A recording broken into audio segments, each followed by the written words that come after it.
بسم اللہ الرحمن الرحیم۔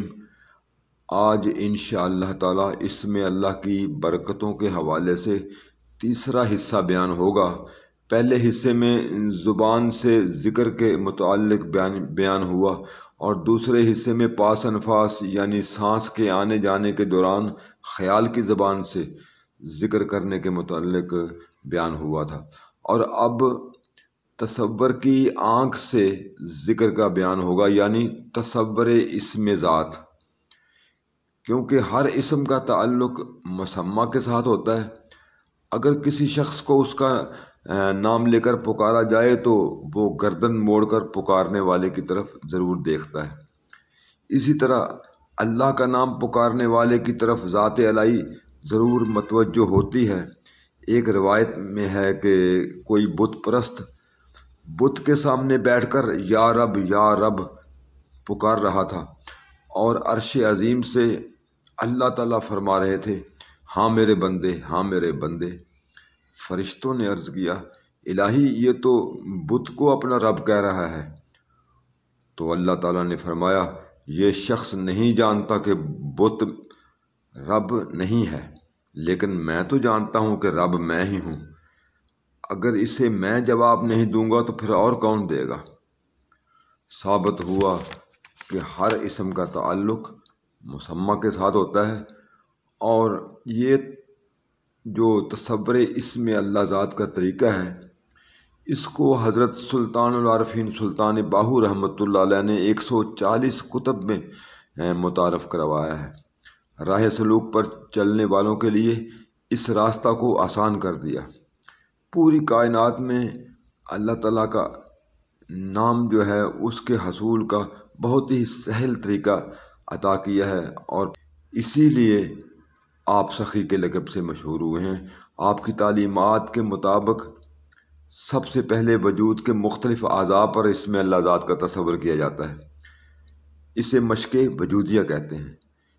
اس میں دونوں ہتھیلیوں پر اسم اللہ ذات کو تصور کی انگلی سے لکھا جاتا ہے، پھر مقام ناف پر، دونوں پہلوؤں پر، سینے کے اندر دائیں طرف جو مقام روح ہے اس کے اندر، اور دل کو خیال میں لا کر اسم اللہ ذات کا تصور جو ہے تصور کی انگلی سے لکھتے ہیں۔ زبان پر، دونوں آنکھوں اور دونوں کانوں پر، ناک پر اور ماتھے پر بھی اسم اللہ ذات لکھا جاتا ہے۔ آخر میں دماغ کے اندر اسم اللہ کا تصور کیا جاتا ہے۔ جس عضو پر بھی اسم اللہ لکھا جاتا ہے اس مقام پر ذات الہی کے انوار اپنا اثر دکھانا شروع کر دیتے ہیں۔ شروع میں احاطہ تصور میں اسم اللہ نہیں آتا، اور اس مقصد کے لیے اسم اللہ کو روزانہ ظاہری آنکھوں سے دیکھنے کی مشق کرنی چاہیے، یعنی اسم اللہ خوش خط لکھ کر قریب 2.5 فٹ کے فاصلے پر رکھ کر اسے آدھا گھنٹہ روزانہ دیکھنا چاہیے، تو پھر چند دنوں میں ہی وہ تصور کی آنکھ سے دیکھا جا سکتا ہے۔ اس مشق وجودیہ کے بہت سے فوائد ہیں کہ جو شخص ناف کے اوپر اسم اللہ ذات لکھتا ہے اس کی جو شہوت کی قوت ہے وہ قتل ہو جاتی ہے، اور شریعت کے مطابق اعتدال میں آ جاتی ہے۔ اور جو شخص سینے کے اندر اسم ذات لکھتا ہے تو اس کا سینہ فراخ ہو جاتا ہے، اس میں برداشت کی قوت بڑھ جاتی ہے، عفو درگزر جو ہے اس کی قوت بنتی ہے۔ اور جو شخص دل کے اوپر لکھتا ہے تو پھر دل میں سے دنیا کی محبت ختم ہوتی ہے۔ جو زبان پر اسم اللہ ذات تصور کی انگلی سے لکھتا ہے تو اس کی زبان جو ہے وہ اگر سخت ہو تو وہ نرم ہو جاتی ہے، جھوٹ نہیں بول سکتا، غیبت اگر کوشش بھی کرے تو پھر بھی نہیں ہوتی۔ تو کیونکہ یہ جو اسم ذات ہے اللہ کا نور زبان میں آ کر اپنی حکومت قائم کر دیتا ہے۔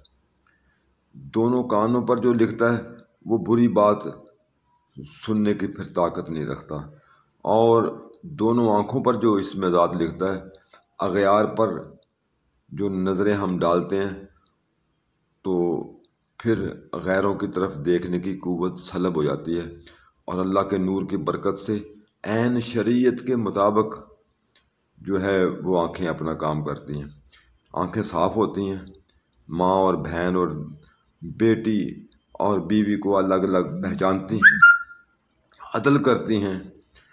تو ماتھے کے اوپر جب اس میں ذات لکھا جاتا ہے تو اللہ کا ذوق اور شوق اور محبت بڑھتی ہے، اور دماغ کے اندر جب اس میں اللہ ذات لکھا جاتا ہے تو اسرار الہی کے خزانے عطا ہوتے ہیں۔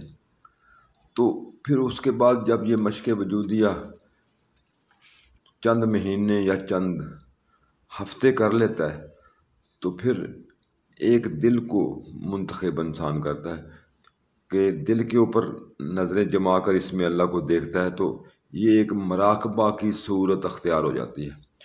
یعنی جب مشق وجودیہ کرتا کرتا کرتا دماغ تک پہنچتا ہے تو اس کے ظاہری حواس جو ہیں وہ بند ہونے شروع ہو جاتے ہیں، وہ اس دنیا سے اس کا تعلق ختم ہو جاتا ہے اور نئی دنیا میں داخل ہوتا ہے۔ باطنی حواس اس کے جاگ اٹھتے ہیں اور اندر کی قوتیں سر اٹھاتی ہیں۔ تو جب دل کے اندر وہ غرق ہوتا ہے، اس میں ذات کے پیچھے پیچھے چلتا ہے، تو دل بالکل پاکیزہ ہو جاتا ہے، دل کے اوپر اللہ کے انوار پڑتے ہیں، جس سے ایسی یعنی لذت عطا ہوتی ہے کہ وہ کبھی انسان نے سوچی بھی نہ ہوگی۔ تو انشاءاللہ اس مراقبہ کے بارے میں اگلے حصے میں انشاءاللہ بیان ہوگا۔ اللہ تعالیٰ سب کو عمل کی توفیق عطا فرمائے۔